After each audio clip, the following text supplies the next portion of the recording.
Buen día, profesor David Buitrago. El día de hoy Jenny González Palacios, Neisy Cassandra González, Claudia Milena Maya y Norma Tatiana Roballo Melo presentaremos la temática de la genética y esta es la introducción. Hablaremos de cómo la genética a través del tiempo y sus avances han contribuido a la prevención de enfermedades hereditarias como resultado de interacción de genes con el medio ambiente y cómo un buen manejo y protocolo ético profesional evita daños y lesiones en la integridad de un organismo o ser humano. Mi nombre es Jenny González Palacio, estudiante del programa de psicología de la Universidad Iberoamericana, del primer semestre. Soy del departamento del Chocó. Hoy les voy a hablar de la genética. ¿Qué es la genética? La genética es la rama de la biología que estudia la herencia de las características de generación en generación. ¿Quién descubrió la genética? La genética fue descubierta por Gregor Mendel, un monje científico nacido en Austria, República Checa. Nació en 1822, el 20 de julio. El primer experimento lo realizó en 1856 y 1863, pero su trabajo fue publicado en 1866. No fue reconocido de inmediatamente, su importancia se redescubrió en 1900. ¿Qué hizo exactamente Mendel? Mendel observó ciertos rasgos como es el color y la forma de la semilla. Se heredaron a partir de allí. Experimentó las leyes de la herencia, ley de la uniformidad, ley de la segregación, ley de la independiente. ¿Cuál fue la causa o el motivo del descubrimiento de la genética?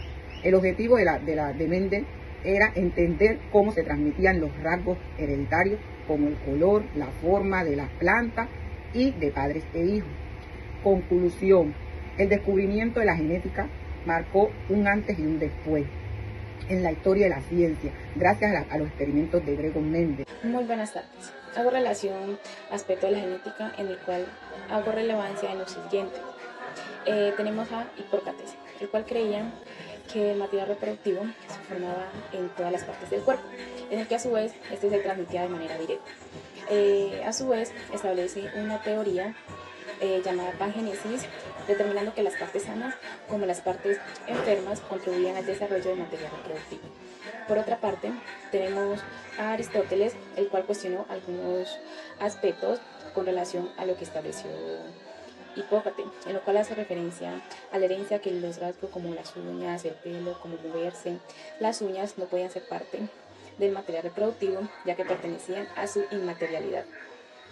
Sin embargo, hasta el siglo XVII está Marcello Maglitti, el cual propuso una hipótesis llamada preformación, donde el organismo se encuentra completo y que a su vez el óvulo crece solo.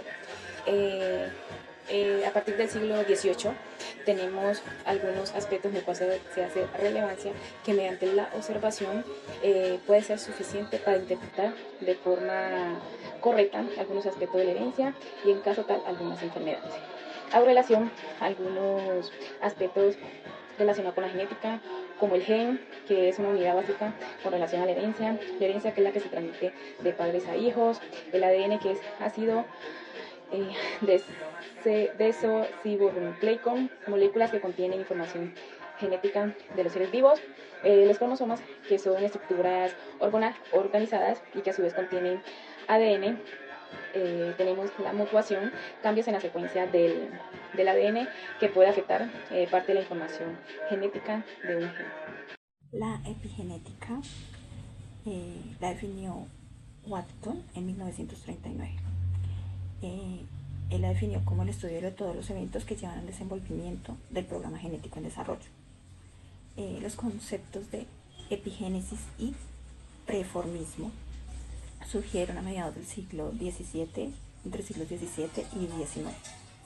Posteriormente prevaleció la concepción de que tanto el desarrollo como el fenotipo están definidos casi exclusivamente por los genes, es decir, de un 100% el 99% estaría ligado a ellos. Además de esto, en 1978, con el nacimiento de Louis Brown, fue el primer niño con el que se hizo esta técnica. Desde ese momento han sido más de 10 millones de niños los que han sido concebidos gracias a las técnicas de reproducción asistida, bien sea técnica in vitro o otra clase de técnicas que han venido evolucionando a raíz de la tecnología y de la epigenética. Además de ello, podemos ver que desde el punto de vista epigenético, durante el desarrollo de la línea germinal y el desarrollo temprano del embrión, preimplantación se producen oleadas de programación epigenéticas, susceptibles a cambios ambientales, provocados por la estimulación ovárica, fertilización in vitro, cultivo de embriones y o criopreservación. Este es uno de los fuertes de la epigenética y tenemos esto como resultado. Gracias. Muy buen día para todos, mi nombre es Norma Roballo y el día de hoy les voy a hablar acerca de los avances modernos en la genética. Adicional, pues también vamos a hablar de esa postura ética y también vamos a estar mirando un poco de lo que es la relación de la genética con las patologías o ciertas patologías. Para comenzar, ya visto previamente los conceptos de lo que es la genética y cómo a través del tiempo se vino desarrollando la misma, podemos determinar que gracias a Mendel, desde el siglo XX, se pudo desarrollar o se pudo etiquetar esta genética básicamente como una ciencia formal. También en la modernidad podemos ver cómo ha revolucionado en la medicina y cómo la relación de la medicina con la genética nos ha traído un desarrollo en cuanto al estudio del ADN, de la inserción de los genes. Hemos visto no solamente avances tecnológicos, sino también hemos visto las terapias genéticas. También vamos hoy a ver un poco de lo que es las técnicas en cuanto a lo que es vitro, técnicas con el ADN, ¿verdad? En laboratorios. Pero pues sin más preámbulo, vamos a empezar hablando un poco de lo que es la relación de la genética con la medicina y para qué nos sirve esta relación. Entonces podemos decir que la relación de la genética con la medicina nos permite diagnosticar enfermedades, nos permite identificar la predisposición a ciertos cánceres, nos permite diseñar terapias específicas según el ADN del paciente. Y hablando de estas terapias específicas, vamos a hablar de la terapia génica, la cual es la que corrige algunos genes defectuosos que sean responsables de enfermedades genéticas. No solamente son provenientes por mutaciones, sino también enfermedades genéticas, y que a través de esta terapia se puede hacer una inserción de genes funcionales. Como adicional, cuando se hace esta inserción de genes o se insertan genes nuevos, lo que permite es un análisis de la reacción de estos nuevos con los que ya normalmente están en el interior de la célula, y lo que permiten es un análisis básicamente de que estos nuevos o la inserción de estos no produzcan, o si producen mutaciones. Eso básicamente se estudia cuando se realiza este procedimiento. Adicional, dentro de los avances en la genética podemos determinar que hay dos muy importantes de los que voy a hablar, y básicamente la tecnología CRISPR, que es la Cas9, y que de pronto definirla en español sería como repeticiones palindrómicas cortas agrupadas regularmente interespaciadas. En pocas palabras podemos decir que son unas tijeras moleculares que lo que permiten es editar y modificar el ADN.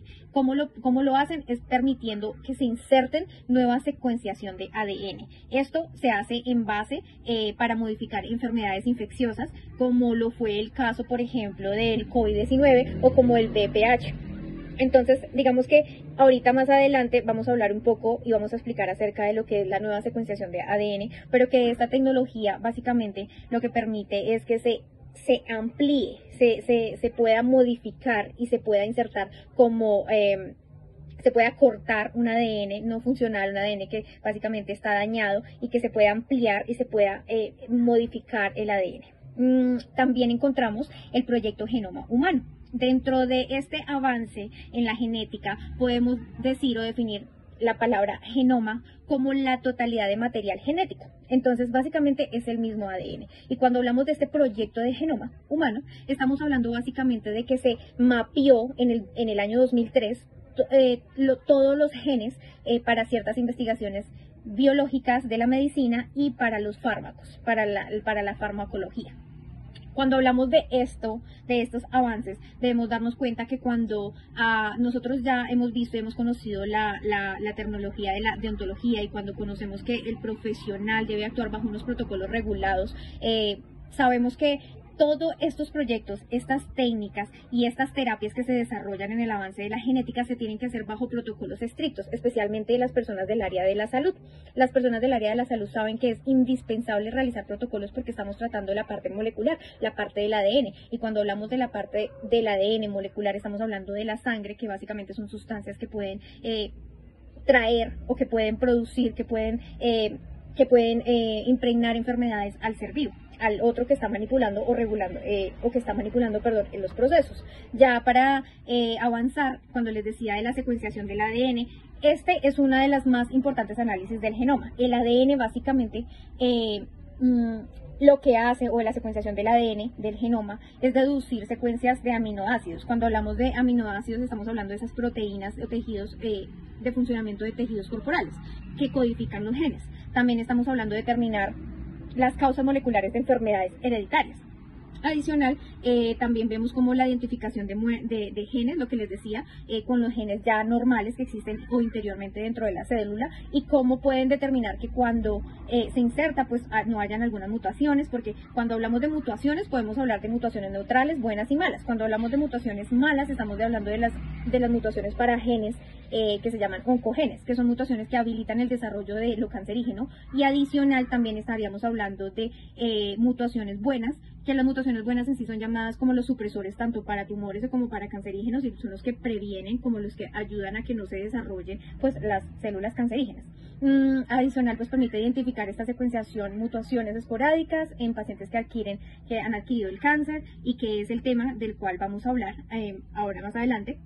Adicional, vamos a elaborar métodos para, adicional, pues la secuenciación elabora métodos para la detención rápida de individuos que portan un gen mutado o que tienen un virus. Eso fue lo que hicieron básicamente en el año 2019 cuando se desarrolló el COVID-19. Esto fue lo que hicieron. Adicional, también hay otra técnica que es la PCR, es una técnica ya vitrada, pero pues también lo que permite esta técnica, en pocas palabras, es como desde laboratorios externos realizar como un análisis, o lo que permiten básicamente es manipular y estudiar el ADN pero fuera del organismo.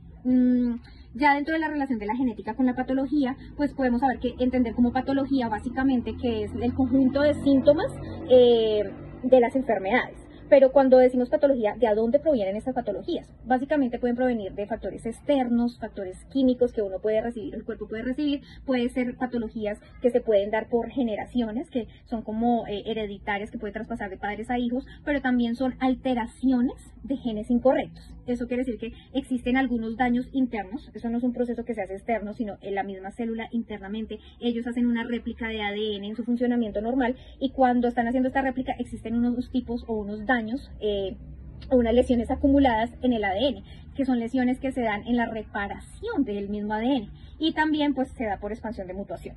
Adicional, pues podemos saber que la patología molecular conoce el problema, pero la terapia genética es la que introduce el material genético con fines terapéuticos. Cuando yo decidí escoger la relación entre genética con patología, decidí escoger la XP, que es una patología hereditaria o genética, genética, que se llama xerodigma pigmentosa, y es la que da hincapié al cáncer de piel.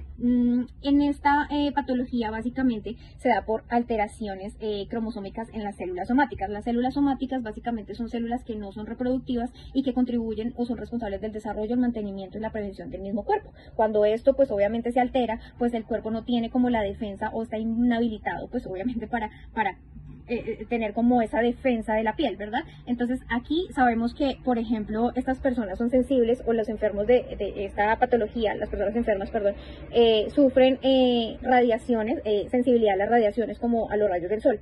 Cuando hablamos de esta patología puede ser también proveniente porque tuvieron alguna relación que les afectó en su cuerpo, en sus células, por causa de los rayos ultravioleta. Pero también, pues como les decía, factores externos, químicos y daños y lesiones del ADN.